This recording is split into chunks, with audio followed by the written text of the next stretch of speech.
My God, पता ही रास्ते से जा रहा था, जैसे ही जा रहा था इस प्यारा सा ये बेबी गिर गया। अरे भाई पूंछ पकड़ के तो मत होता, ये आवाज़ तो नहीं कर रहा है कि पता चले। तो लड़की कितनी खुश है, अपने हस्बैंड को दिखा रही है। मानवता तब तक ही जिंदा है जब तक ऐसे भाई बहन इस धरती पर है। दीदी कितनी प्यारी है, इस बच्चे को ले आई है,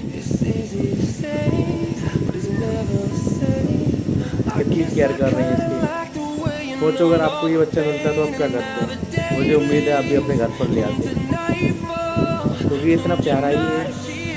तो वैसे भी जानवर हमेशा प्यारे ही होते हैं। I love you.